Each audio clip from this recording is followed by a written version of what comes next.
Last year, I discovered a secret to productivity. It's not about time management. It's not about adding more to-do lists. And it's not about working harder. It's about finding ways to make your work feel good and to make it more fun and enjoyable. Because when you actually feel good about the work you are doing, you naturally become more productive and have more energy. That's the core message of Feel Good Productivity by Ali Abdaal. And in this video, I want to share with you 5 of the most impactful lessons from the book, which can make your entire life better and can help you be more productive and live a happier and more fulfilled life. Hi, I'm Sabina. I'm a chartered certified accountant with 10 years of experience, and on this channel, I share knowledge and strategies about finance, entrepreneurship, and self-development. Lesson number 1 is make your work enjoyable. We all have days when we have a lot of boring tasks to do and we've been putting them off for weeks, or when we feel drained or unmotivated. The key idea in the book is to find ways to make your work feel good and to make it more fun and enjoyable, because it can have a significant impact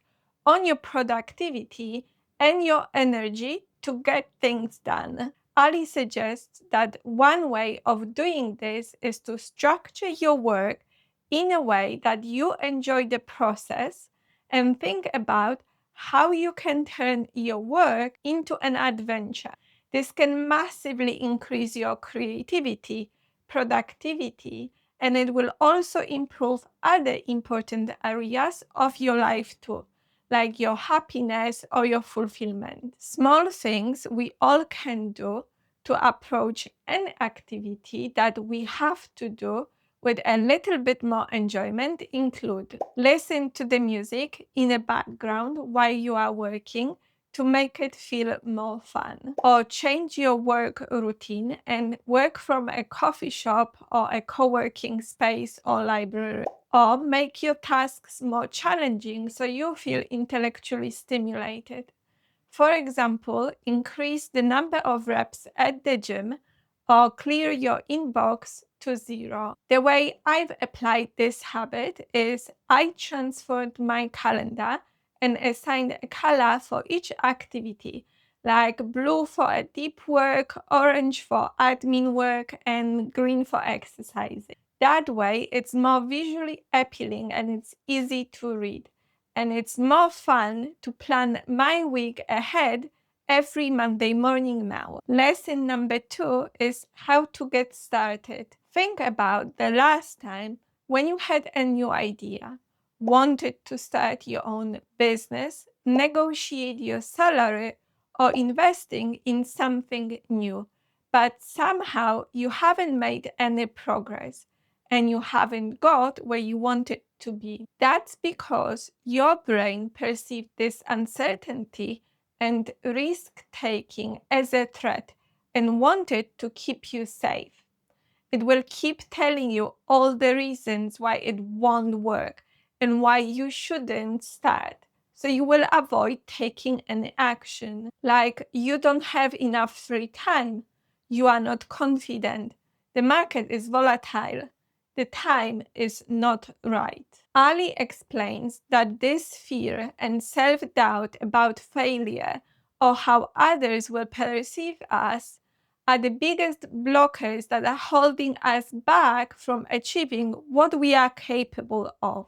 In psychology, this is called a spotlight effect, which is when we overestimate the extent to which others notice, judge, or remember our actions and behaviors, which makes us feel like we are under a bright spotlight. But in reality, others are busy focusing on themselves and their own lives. Successful people find courage and have this ability to go ahead and take action. They don't wait to feel ready, and they use fear as a signal to move forward. They make fast, imperfect decisions and figure things out along the way, treating failure as an insightful data to learn from and improve. The key lesson here is that you don't need to feel confident to start. You need courage to begin. Confidence comes later from experience. Ali says, start before you feel ready. A good way you can overcome fear of starting and beat procrastination is to take small steps. For example, write one paragraph or 200 words instead of a whole article. Leave your book on your desk and study for 30 minutes instead of all afternoon. Put your gym clothes or roll out Pilates mat. Lesson number 3 is productivity strategies. There are a lot of practical strategies in a book on how to get started and make progress on our work, like time blocking, implementation intention, removing environmental friction, or tracking the progress towards our goals. But my favorite strategy from the book that I've been implementing every day in my life is the 5-minute rule. The key idea here is that when you have 5 or 10 minutes between tasks in your calendar, waiting for the meeting, waiting for a coffee, or when commuting, you can spend that time doing something useful and something more intentional. Most people use that time to scroll social media, watch videos, or play games on their phone because that's easy and it feels good in the moment. But those tiny pockets of time can be filled with small activities that don't require much effort or focus, can be done on a go or on your phone or on a piece of paper and take very little time. Micro tasks that you can do in 5 minutes or 10 include replying to emails or replying to friends on WhatsApp. Think about and write some ideas for the project you are working on.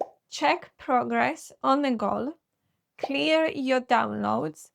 Organize your calendar. Categorize your expenses for the week.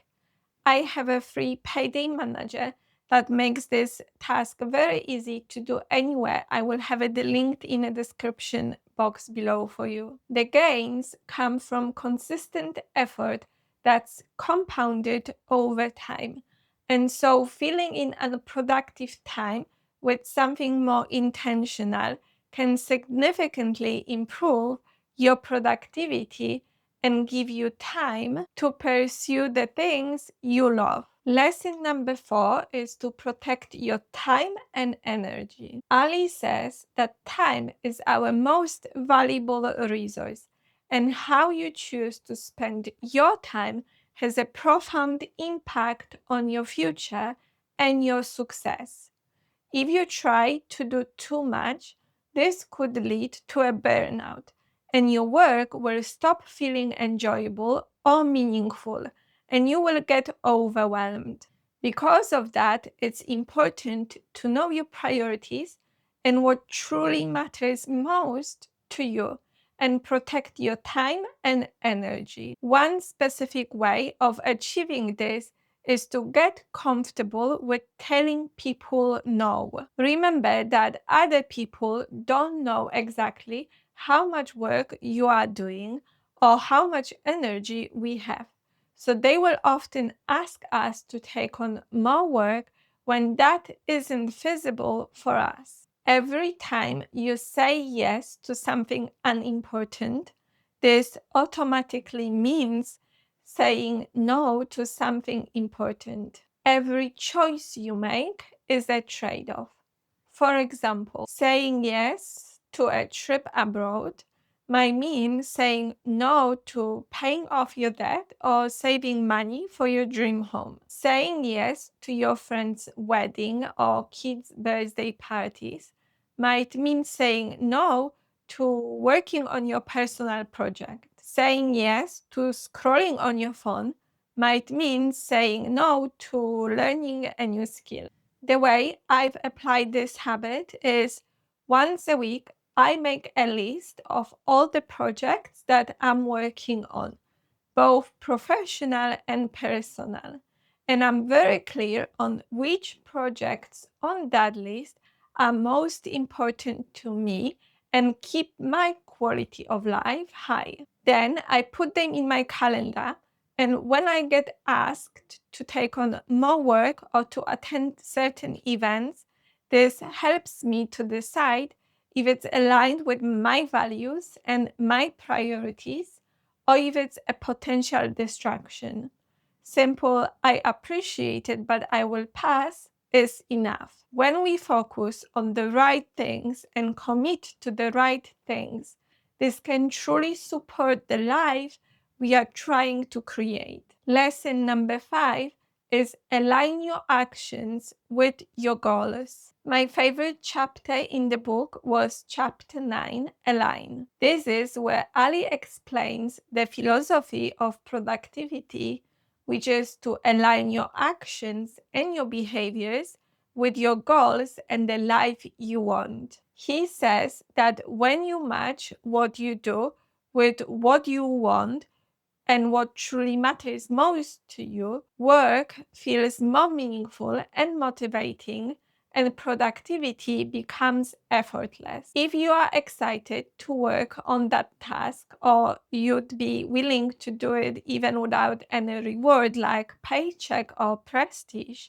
then your actions are properly aligned with your goals. One specific way of doing this is to understand your personal values by using the Wheel of Life method to assess how balanced your life is across key life areas like career, health, relationships, and personal growth. It helps to identify areas needing improvement and to set actionable goals and prioritize changes. Setting a 12-month celebrations and asking yourself, what would I love to be celebrating 1 year from now, is another way to gain clarity about your goals and what truly matters most to you. It's important to break down big goals into small and manageable daily goals, because the more specific you are about your goals, the more likely you are to achieve them. Ali suggests choosing 3 small tasks each day that move you closer to your goals and the life you envisage. For example, call a family member, go to the gym, read 10 pages, or spend 20 minutes learning a new skill. The way I use this approach is I write down one big and very specific goal and then break it down into smaller and more manageable milestones. For example, instead of setting a general goal like I will save more, I set a specific goal like I will save $12,000 this year for a down payment for my dream home, and I will aim to put away $1,000 each month in order to hit my target by the end of the year. Those are the 5 most impactful lessons I've learned from this book that I've been implementing in my life, that you can start today to become more productive and intentional with your time. If you found this video helpful, please let me know in the comments below, and I would appreciate if you subscribe to my channel. If you enjoyed this, you will also like the video on 5 million habits that changed my life. I will see you there.